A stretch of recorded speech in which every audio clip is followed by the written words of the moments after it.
Marcus Williams had always been the class clown, even at 22 years old.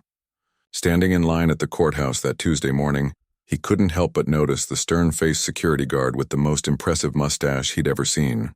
It was thick, perfectly groomed, and curved at the ends like something from an old Western movie. The guard, Officer Rodriguez, had been working courthouse security for 15 years and took his job seriously.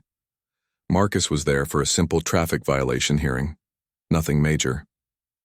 He'd been caught speeding on his way to his construction job and figured he'd just pay the fine and be done with it. But as he waited in the seemingly endless security line, boredom crept in. He started making jokes to the people around him, trying to lighten the mood in the stuffy courthouse lobby. The security checkpoint was busy that morning. Families were there for custody hearings. Lawyers rushed through with their briefcases, and various people like Marcus were handling minor legal matters. Officer Rodriguez maintained his professional demeanor, checking IDs, scanning bags, and ensuring everyone followed proper procedures. He'd seen every type of person come through those doors and had learned to spot trouble from a mile away. Marcus watched as person after person passed through the metal detector without incident. The guard's mustache seemed to bounce slightly with each nod of approval he gave. It became almost hypnotic to Marcus, who found himself fixated on the facial hair rather than preparing for his hearing. He started whispering comments to the woman behind him about how the mustache looked like a small animal, had taken up residence on the guard's face. The woman, Mrs. Patterson, was not amused. She was there for her son's sentencing hearing and had no patience for juvenile humor. She gave Marcus a stern look and moved to another line, but Marcus didn't get the hint. Instead, he saw this as an opportunity to find a more receptive audience among the other people waiting. As Marcus finally approached the security station, his mind was still focused on entertainment rather than respect for the legal proceedings he was about to attend. Officer Rodriguez had noticed the young man's behavior from across the room and was already prepared for potential disruption. The guard's years of experience had taught him that people who couldn't maintain basic decorum in a courthouse lobby often had trouble understanding the seriousness of legal consequences. Marcus placed his keys and phone in the plastic tray, still grinning to himself about his upcoming joke. He had no idea that his moment of poor judgment was about to teach him a lesson about respect, consequences, and the importance of understanding when humor crosses the line into complete inappropriateness. Officer Rodriguez looked up from the scanning monitor and made direct eye contact with Marcus, giving him one final opportunity to demonstrate proper courthouse behavior. The guard's expression was neutral but alert, the look of someone who had dealt with countless individuals who thought the legal system was something to joke about. Marcus stepped through the metal detector, and as Officer Rodriguez moved to hand him back his belongings, the young man made his fateful decision. With a quick motion that he thought would be hilarious, Marcus reached out and grabbed the guard's perfectly groomed mustache, giving it a playful tug while saying loud enough for everyone to hear, "Nice whiskers, buddy. This thing real, or did you glue it on?" The courthouse lobby fell completely silent. Every conversation stopped. Every footstep paused. Even the lawyers who had been rushing to their hearings turned to see what had just happened. Officer Rodriguez's face went from neutral to stone-cold serious in an instant, and Marcus suddenly realized that his idea of funny was about to become everyone else's lesson in what not to do in a federal building. The silence in the courthouse lobby was deafening. Marcus stood frozen, his hand still extended from where he had just tugged Officer Rodriguez's mustache. The reality of what he had done began to sink in as he noticed every single person in the vicinity staring at him with expressions ranging from shock to disbelief. The security guard's face had transformed from professional neutrality to controlled anger. Officer Rodriguez slowly reached up and smoothed down his mustache, never breaking eye contact with Marcus. His voice, when he finally spoke, was calm, but carried the weight of 15 years of law enforcement experience. "Sir, you have just committed assault on a federal officer in a government building. You need to step over here immediately." The guard's hand moved to his radio, and Marcus could hear the static of communication beginning. Marcus tried to laugh it off, raising his hands in what he thought was a gesture of innocence. "Come on, man, it was just a joke. I didn't hurt anything. It's just a mustache." But his voice cracked slightly and he could feel sweat beginning to form on his forehead.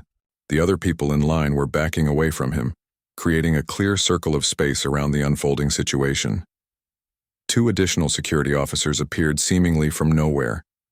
Marcus hadn't even noticed them approaching, but courthouse security worked as a team, and they had been alerted the moment Officer Rodriguez reached for his radio. These weren't mall security guards or small-town officers. They were federal security personnel trained to handle everything from minor disturbances to serious threats. Officer Thompson, a tall woman with 20 years of experience, approached from Marcus's left side while Officer Davis positioned himself near the exit.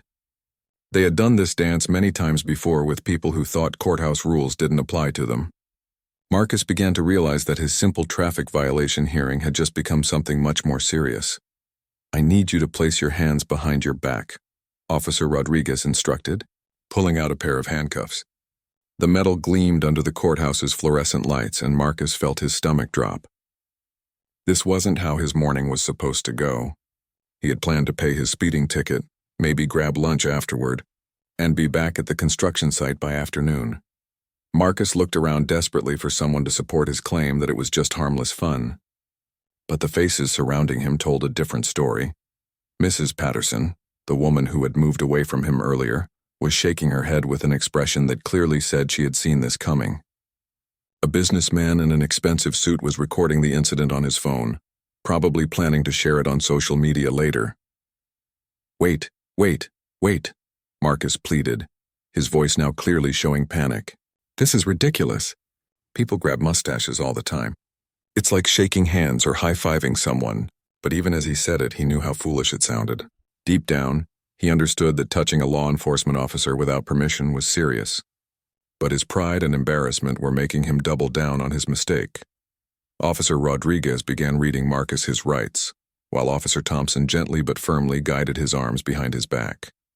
The sound of the handcuffs clicking into place echoed through the lobby like a judge's gavel. Marcus had gone from thinking he was the entertainment to becoming the cautionary tale.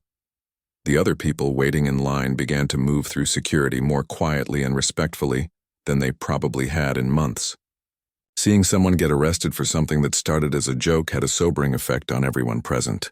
Children who had been restless were now standing close to their parents, and adults were double-checking that they had removed everything from their pockets before approaching the metal detector. As Marcus was led away from the security checkpoint, he caught sight of the clock on the wall. His traffic hearing was scheduled to start in 30 minutes, but he now understood that he wouldn't be attending as a defendant paying a simple fine. His role in the legal system had just changed dramatically, and the consequences were only beginning to unfold. Marcus found himself in a small holding room adjacent to the courthouse security office. The handcuffs had been removed, but the door was locked, and a security camera in the corner reminded him that his every move was being monitored. The room contained only a metal bench and a table bolted to the floor. The walls were painted an institutional beige that seemed designed to make people reflect on their poor choices. "Officer." Rodriguez entered the room carrying a clipboard and wearing an expression that suggested he had dealt with this type of situation many times before. He sat across from Marcus and began filling out paperwork, his mustache now perfectly groomed again despite the earlier assault. Marcus watched nervously as the officer wrote, wondering what exactly was being documented about his moment of incredibly poor judgment. "Do you understand what you've been charged with?" Officer Rodriguez asked without looking up from his paperwork. His voice remained professional, but Marcus could detect an undertone of disappointment that made him feel worse than anger would have. It was the tone a parent might use when their child had done something particularly foolish. Marcus shifted uncomfortably on the metal bench. "Look, officer." "Rodriguez, is it? I'm really sorry about what happened out there. I wasn't thinking clearly. Can't we just forget about this whole thing? I promise it won't happen again." He tried to sound sincere, but his words came out rushed and desperate, like someone trying to talk their way out of a speeding ticket. Officer Rodriguez finally looked up from his paperwork. "Mr. Williams, you've been charged with assault on a federal officer, disruption of government proceedings, and disorderly conduct. These aren't traffic violations that you can just apologize away. This is federal court, and federal charges don't disappear because someone says they're sorry." The weight of the situation began to settle on Marcus like a heavy blanket. Federal charges meant federal records, Federal records meant background checks would show this incident for years to come. His construction job required security clearances for certain projects, and he suddenly realized that his moment of stupidity might have just cost him his career. "What does this mean exactly?" Marcus asked, his voice now much quieter and more serious. The joking, laughing young man from the security line was gone, replaced by someone who was beginning to understand that actions have consequences, especially in places where those consequences are decided by judges and juries. Officer Rodriguez explained that Marcus would be processed through the federal system, which meant fingerprinting, photographing, and a formal booking procedure. He would then appear before a federal magistrate who would determine bond and set a court date for his charges. The whole process could take several hours, and there was no guarantee he would be released the same day. Marcus thought about his job. He was supposed to be back on the construction site that afternoon for an important project deadline. His foreman, Jerry, was already annoyed with him for taking time off for the traffic hearing. Now he would have to explain that he had been arrested for grabbing a security guard's facial hair in federal court. The conversation was not going to go well. "Can I call someone?" Marcus asked, realizing that he needed help navigating the situation. He had never been arrested before, never needed a lawyer, never imagined that a split-second decision could derail his entire day and potentially his future. His parents lived 3 states away, and his friends were all at work, probably assuming he was dealing with a simple traffic fine. Officer Rodriguez nodded toward a phone mounted on the wall. "You get 1 call. I'd suggest making it count. You're going to need someone who can help you understand the legal process, because this isn't going away anytime soon." The guard's tone wasn't unkind, but it was clear that Marcus's situation was serious and would require serious help to resolve. As Marcus stood up to make his phone call, he caught his reflection in the small window of the holding room door. The young man looking back at him seemed different somehow, older and more worried than the person who had walked into the courthouse that morning thinking he was clever and funny. He was about to learn that the federal legal system had very little sense of humor when it came to people who thought assault was a joke. Marcus stared at the phone for several long minutes before picking it up. Who could he call? His parents would be devastated and confused. His friends would probably think it was hilarious until they realized the serious legal consequences. Finally, he decided to call his older brother David, who worked as a paralegal at a law firm 2 towns over. David had always been the responsible one in the family and might know how to handle this situation. The phone rang 4 times before David answered. "Davis, Patterson and Associates, this is David Williams speaking." His brother's professional voice made Marcus feel even more foolish about his situation. David dealt with legal matters every day and understood the system that Marcus had just stumbled into blindly. "David, it's Marcus. I'm in serious trouble and I need your help." Marcus's voice was shaky and he found it difficult to find the right words to explain what had happened. "How do you tell your responsible older brother that you've been arrested for grabbing a federal officer's mustache because you thought it would be funny?" After Marcus explained the entire situation, there was a long silence on the other end of the phone. When David finally spoke, his voice carried a mixture of disbelief and concern. "Marcus, please tell me you're joking. Please tell me you didn't actually assault a federal security guard in a courthouse." But David could hear the genuine distress in his brother's voice, and knew this wasn't a prank call. David immediately began shifting into professional mode, asking Marcus about the specific charges, the names of the officers involved, and the location where he was being held. He explained that Marcus would need a criminal defense attorney who specialized in federal cases, which would be expensive but absolutely necessary, given the severity of the charges. The good news is that assault on a federal officer doesn't necessarily mean you're looking at years in prison, especially if it's your first offense and there was no serious injury, David explained. The bad news is that federal charges stay on your record forever, and they take these things very seriously. Judges don't like it when people treat law enforcement officers like they're characters in a comedy show. Marcus learned that his case would be handled by the federal prosecutor's office, not the local district attorney. This meant more resources would be devoted to prosecuting him, and the standards for evidence and procedure were higher. The federal system didn't have the same flexibility. For plea bargaining that state courts sometimes offered for minor offenses, David promised to contact a criminal defense attorney he knew who had experience with federal cases. Attorney Sarah Mitchell had successfully defended people charged with similar offenses and understood how to navigate the federal system. However, her services would cost at least $5,000 up front, money that Marcus didn't have readily available. "You'll probably be released on your own recognizance since you have no prior record, and you're not considered a flight risk," David explained. "But Marcus, you need to understand that your life has just changed significantly. This isn't like getting a speeding ticket. Federal charges affect employment, housing applications, professional licenses, and even your ability to travel internationally." The reality of his situation was becoming clearer with each piece of information David provided. Marcus had thought he was being funny and spontaneous, but he had actually committed a federal crime in front of dozens of witnesses in a building filled with security cameras.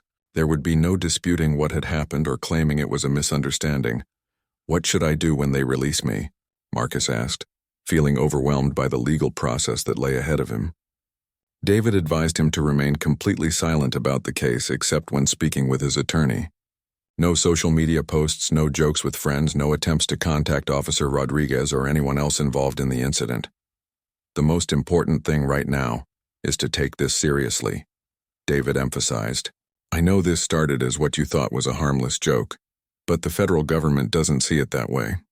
Your attorney will help you understand your options, but Marcus, you need to prepare yourself for the possibility that this will have long-term consequences for your life and career." As Marcus hung up the phone, he realized that his brother was right. The laughing, joking young man who had entered the courthouse that morning was gone, replaced by a federal defendant facing charges that could follow him for the rest of his life. The mustache joke that had seemed so funny in the moment had turned into the most expensive and serious mistake he had ever made. 3 hours later, Marcus was finally released on his own recognizance after being processed through the federal system. The fingerprinting, photographing, and paperwork had been humiliating and thorough. His mugshot would now be part of a federal database, and his fingerprints were permanently on file with law enforcement agencies across the country. The booking officer had been professional but cold, treating Marcus like any other criminal defendant, rather than someone who had made a stupid joke. Attorney Sarah Mitchell agreed to meet with Marcus the following morning at her downtown law office. David had explained the situation to her over the phone, and she had already begun researching similar cases to understand the potential outcomes Marcus was facing. Her initial assessment was not encouraging. Federal prosecutors rarely dismissed assault charges against law enforcement officers, even when the assault was minor and seemingly playful. Marcus drove home in silence, his mind racing with thoughts about how dramatically his life had changed in just a few hours. His phone had been buzzing constantly with text messages from his construction crew, wondering where he was. Jerry, his foreman, had left 3 increasingly angry voicemails about missing the afternoon deadline. Marcus would have to explain his absence, but he wasn't sure how to tell his coworkers that he had been arrested for grabbing a security guard's mustache. That evening, Marcus sat in his small apartment trying to process what had happened. The federal charges meant he would likely need to take time off work for court appearances, legal meetings, and possibly community service or other penalties. His construction job didn't offer paid time off for legal troubles, and he couldn't afford to lose income while also paying for an expensive attorney. He tried researching his charges online and found several similar cases that had resulted in significant penalties. One man in Texas had been sentenced to 6 months in federal prison for pushing a TSA agent at an airport. A woman in Florida had received 2 years of probation and a $10,000 fine for slapping a postal worker. The cases made Marcus realize that federal law enforcement took any physical contact with government employees very seriously. Sleep was impossible that night. Marcus lay in bed replaying the incident over and over, wishing he could take back those few seconds when he thought grabbing Officer Rodriguez's mustache would be entertaining. The security camera footage would show exactly what had happened, leaving no room for interpretation or defense based on misunderstanding. He had clearly and deliberately touched a federal officer without permission. The next morning, Marcus called in sick to work, something he had rarely done in 3 years on the job. He couldn't bring himself to explain the real reason for his absence, especially knowing that federal charges might eventually cost him his employment anyway. Many construction companies conducted periodic background checks on their workers, and federal assault charges would likely result in immediate termination. Attorney Sarah Mitchell's law office was located in a gleaming downtown building that made Marcus feel even more out of place. The waiting room was filled with expensive furniture and law books, reminding him of how much this legal representation was going to cost. Other clients sat quietly reading magazines or checking their phones, and Marcus wondered what serious legal troubles had brought them there. When Sarah finally called him into her office, she was direct and honest about his situation. The federal prosecutor assigned to his case was known for being tough on assault charges, especially those involving law enforcement officers. The fact that the incident had occurred in a federal courthouse, in front of dozens of witnesses, with complete security camera coverage, made building a defense extremely challenging. The prosecution has an airtight case, Sarah explained, spreading Marcus's file across her mahogany desk. Multiple witnesses, clear video evidence, and a federal officer's testimony. Our best strategy is probably negotiating a plea agreement that minimizes the penalties and keeps you out of federal prison. Her words hit Marcus like cold water, making the reality of potential imprisonment sink in for the first time. Sarah outlined the likely outcomes, pleading guilty to a reduced charge in exchange for probation, community service, and substantial fines, or going to trial and risking much harsher penalties if convicted on the original charges. The federal system had a conviction rate of over 90%, meaning very few defendants who went to trial were found not guilty. Marcus left the attorney's office with a heavy heart and a payment plan that would strain his finances for months to come. His moment of poor judgment in the courthouse had transformed from a stupid joke into a federal case that would define the next chapter of his life. The mustache that had seemed so amusing to grab was attached to an officer who represented the full weight and authority of the federal government, and that government was not amused. 6 months later, Marcus stood in the same federal courthouse where his legal troubles had begun.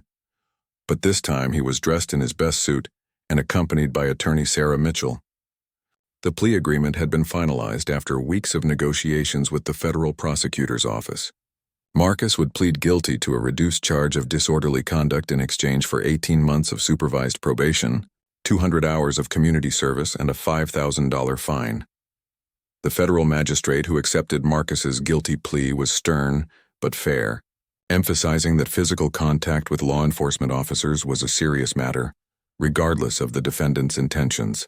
Marcus had to stand before the court and formally acknowledge his guilt, accepting responsibility for his actions in front of the same type of audience that had witnessed his original offense. During the sentencing hearing, Officer Rodriguez was present to give a victim impact statement. The security guard spoke calmly about how the incident had affected him and his colleagues, emphasizing that law enforcement officers deserve to perform their duties without fear of being touched, grabbed, or assaulted by members of the public, even in seemingly playful ways. His mustache was as perfectly groomed as ever, but Marcus no longer found anything amusing about it. Marcus also had the opportunity to address the court. His statement was brief but sincere, expressing genuine remorse for his actions and acknowledging that what he had considered a harmless joke was actually a serious violation of Officer Rodriguez's personal space and professional dignity. He apologized not just to the officer, but to everyone who had witnessed the incident and been forced to see the disruption he had caused in a place designed for serious legal proceedings. The community service portion of Marcus's sentence was served at a local food bank, where he spent every Saturday morning for nearly a year, helping distribute meals to families in need. The work was humbling and gave him perspective on real problems that people faced, making his original courthouse incident seem even more juvenile and thoughtless. The other volunteers gradually learned about his situation, and their reactions helped him understand how his actions had appeared to others.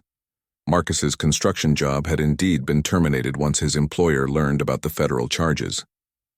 Jerry, his former foreman, had been disappointed rather than angry, explaining that the company couldn't keep workers with federal assault records due to insurance and liability concerns. Finding new employment with a criminal record proved challenging, as most applications asked about convictions and many employers conducted background checks. Eventually, Marcus found work with a smaller construction company whose owner was willing to give him a second chance after hearing his story and seeing evidence of his community service and rehabilitation efforts. The new job paid less and offered fewer benefits, but it allowed him to rebuild his career while completing his probation requirements. His new employer made it clear that any further legal troubles would result in immediate termination. The financial impact of Marcus's mistake extended far beyond the court-imposed fine. Legal fees, lost wages from missed work, the cost of finding new employment, and higher insurance premiums due to his criminal record created a burden that took years to overcome. The total cost of his few seconds of poor judgment in the courthouse exceeded $20,000 when all expenses were calculated. Officer Rodriguez continued working courthouse security, and Marcus occasionally saw him during required check-ins with his probation officer in the same building.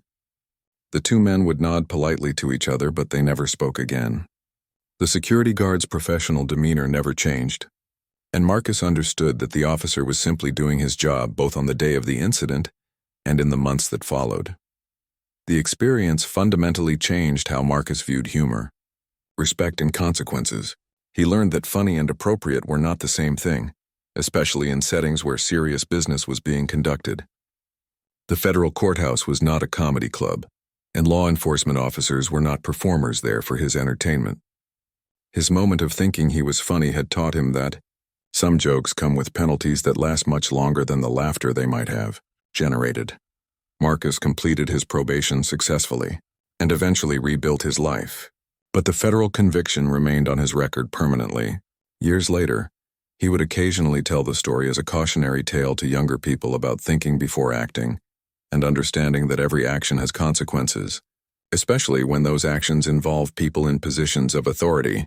The mustache he had found so amusing to grab had belonged to a federal officer who represented the full power of the law, and that law had responded exactly as it was designed to do when citizens crossed the line from humor into criminal behavior.